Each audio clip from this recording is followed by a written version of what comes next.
Welcome to Michigan Reimagined, presented by T.A. Forsberg and Wagoner Financial.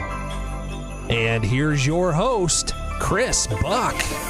So men are told often to man up and to tough it out, while women are told to hold their tongue. It's evident that men and women differ, and these gender differences surface all the more, all in different facets of mental health. So here to discuss her research targeting proper care for the Gen Z men and women battling mental illness is psychology professor and the public health program director at Calvin University in Grand Rapids, Dr. Julie Yonker. Welcome to the show, Julie. Thank you for inviting me. Absolutely. So, I announced your title, but can you set the table a little bit as to what your day-to-day role is at Calvin University? Sure. I am a professor of psychology and public health.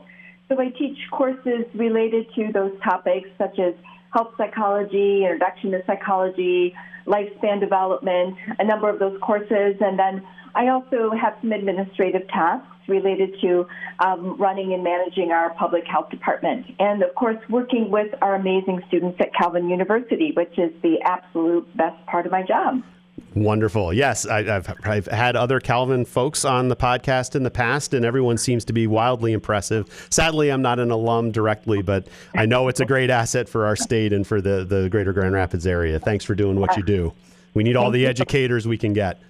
Exactly. So, I think the world knows that genders operate and function differently, and that people studied a little bit about, have done decades and probably millennia, centuries of study about the differences between the way men and women tend to learn and think and behave. But my understanding from my research and building up to this podcast is that, more has been learned and that things are shifting a bit, that the way things are different have changed a little bit. Can you open the door as to a little bit about what that looks like?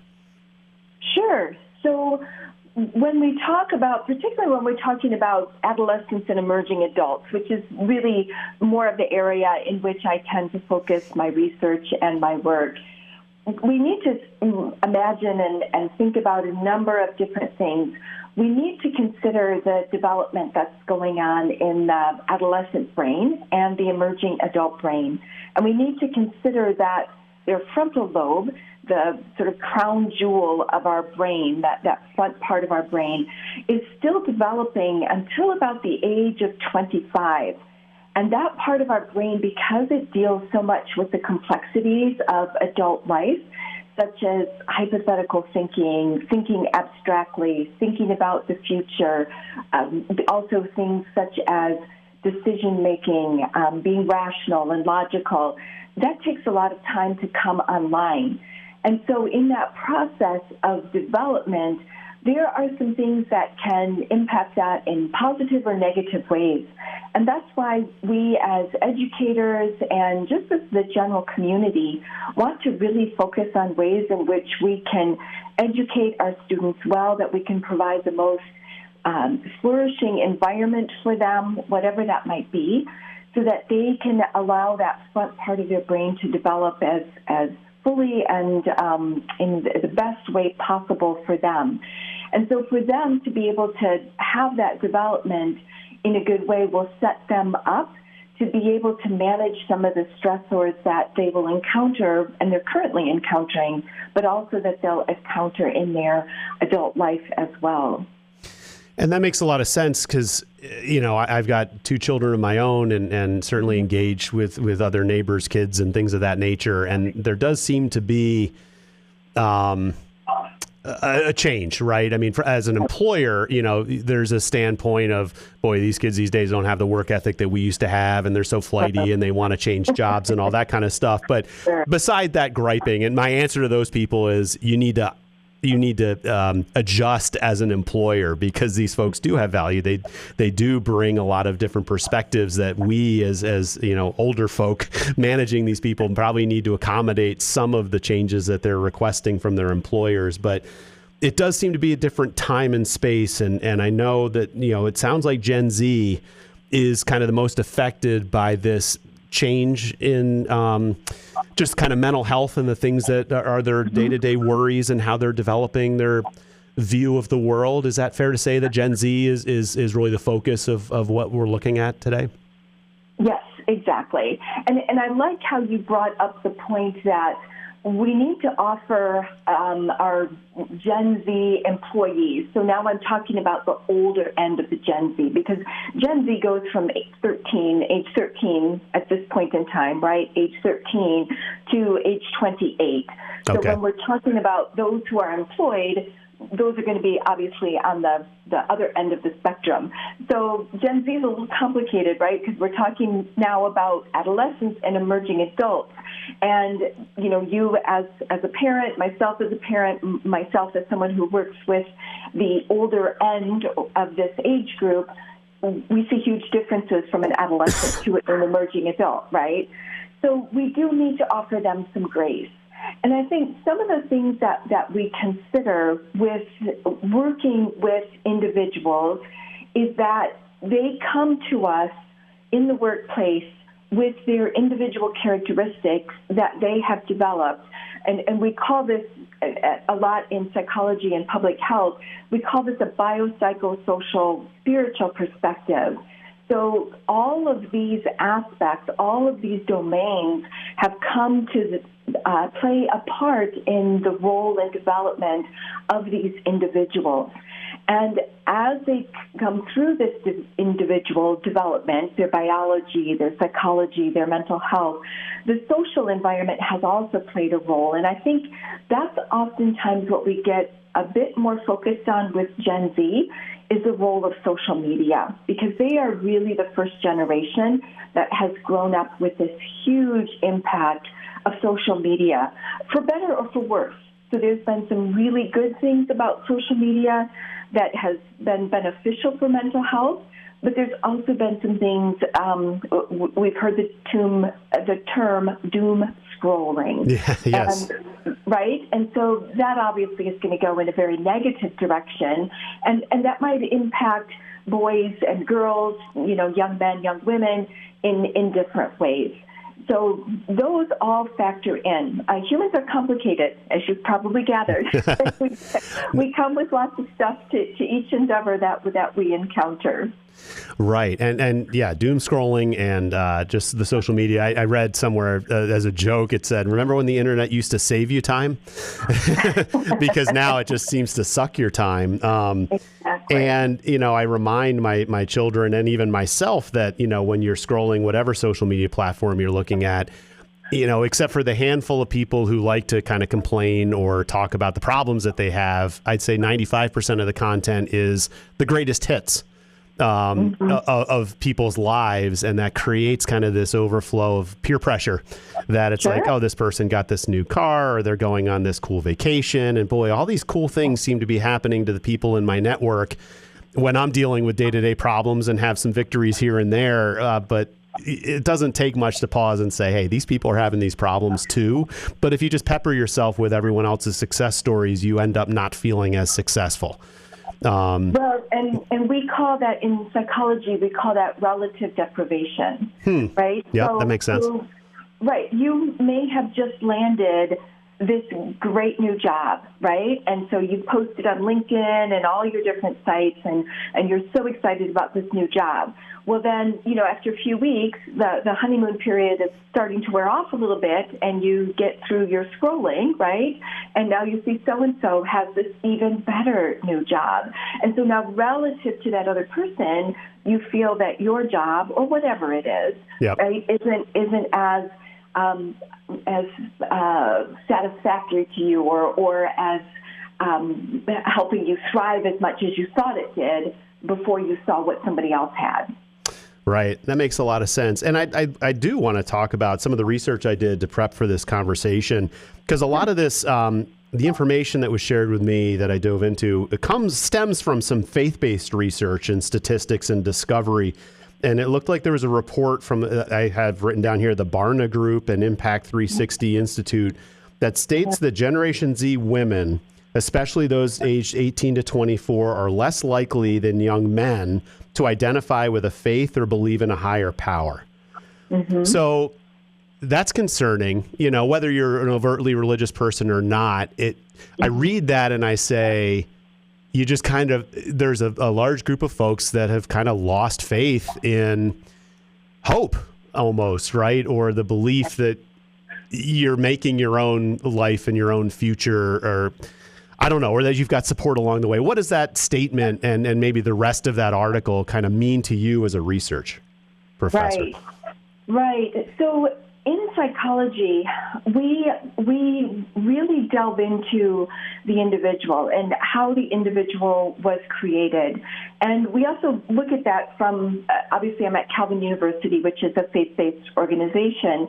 So we look at how people are created in a biblical manner. So we realize that we are individuals who are created, and we're created to be in relationship with others. So when we look at God and we are created in his image, God is in relationship with others, Father, Son, and Holy Spirit, the Trinity, if you're interested, listeners are aware of that. But we also realize that we are meaning-making. God has designed us to seek meaning and understanding. And again, that meaning-making and that relationality, if we start to see where these Gen Z women, so again, the older end of Generation Z, if they're starting to walk away more from these faith and the belief in a higher power, that is concerning to us. And that also makes us wonder, why is that?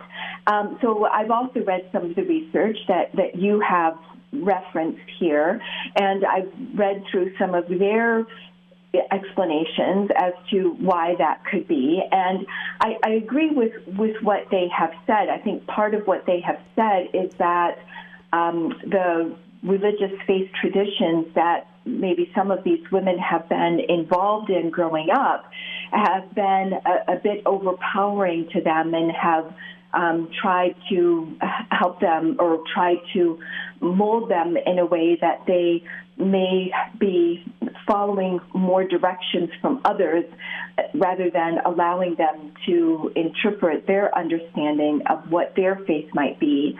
And so that might be difficult for them. And instead of rather looking for a way forward or trying to understand what could be a way in which these could coexist in a way that's beneficial to both parties, both their faith that they grew up with and their own individual faith, they sort of rejected that. Now, traditionally, historically, developmentally, we have seen that the emerging adult stage is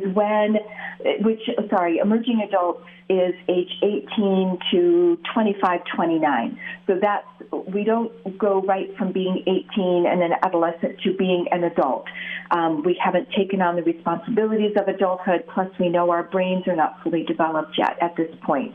So we call this emerging adulthood, so basically 18 to about 29. And so during this stage, what individuals are doing is, if they have grown up in a faith tradition, they're making their faith their own, whether they're continuing to embrace the faith tradition that they grew up with, or they're saying, no, that's not the sort of faith tradition I want, or I don't want any faith tradition going forward, at least for the near future.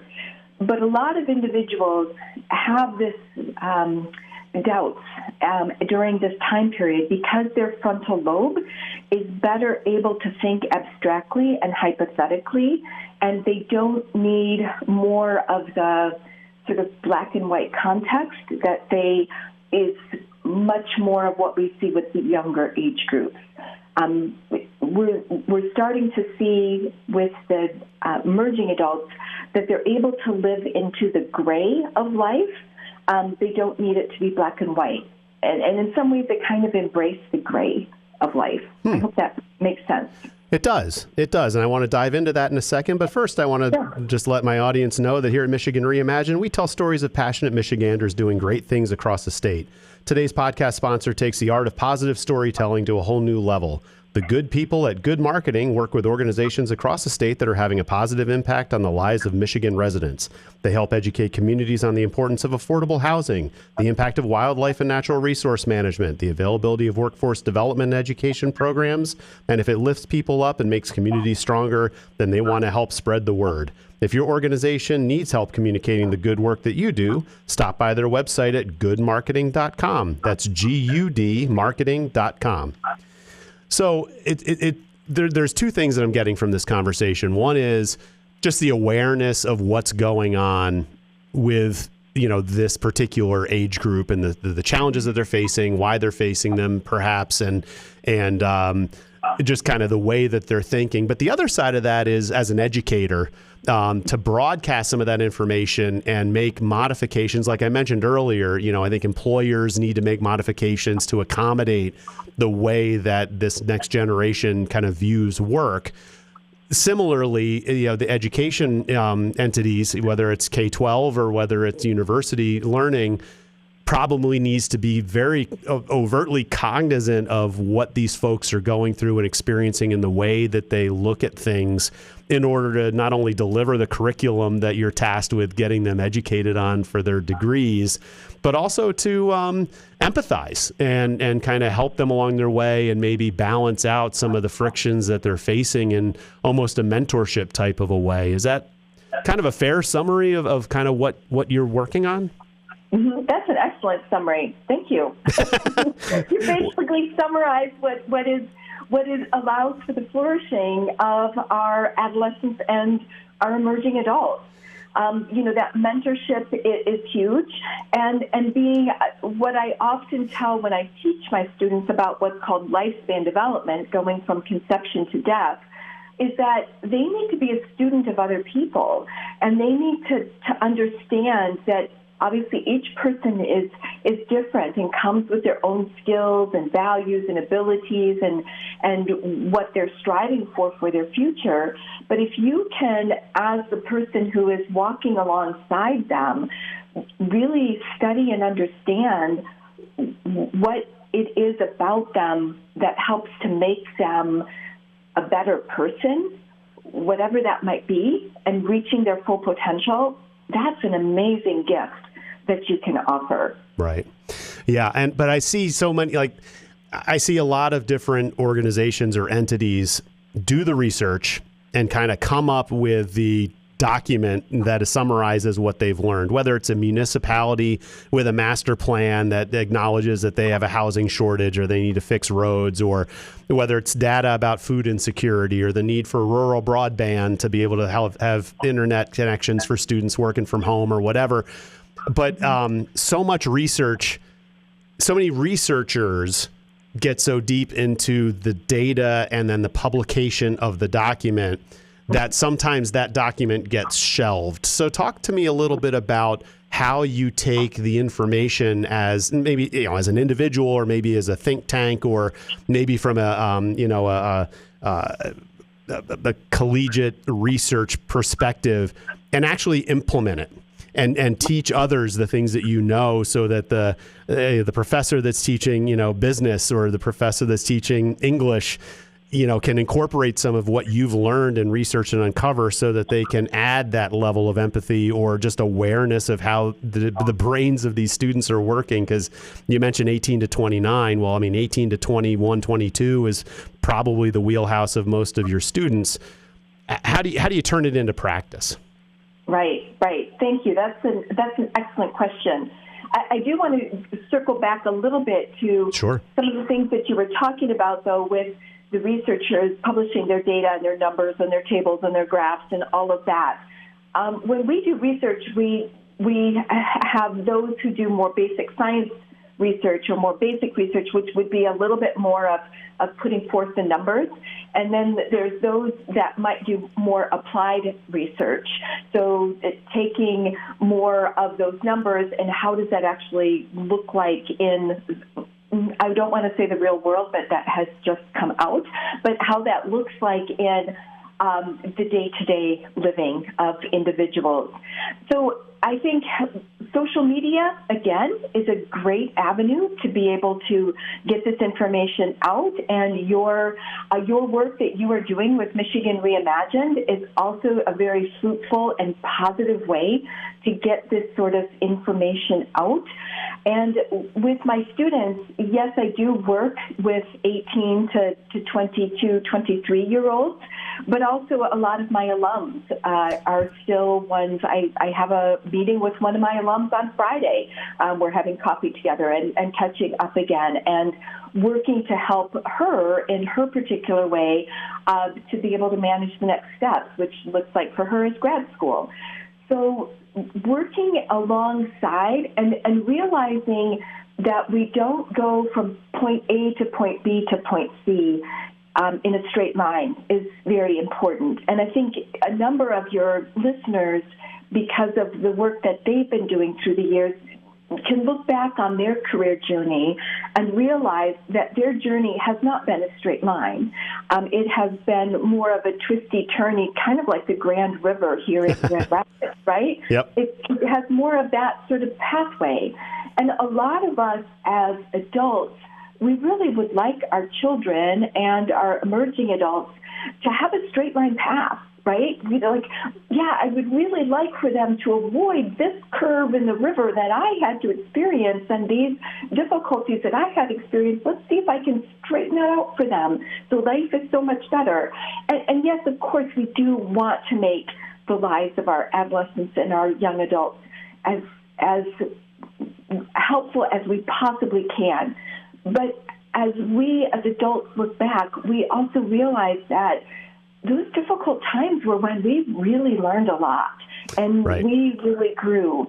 And if we had not gone through them, it would not have been as enriching of a life as we now experience.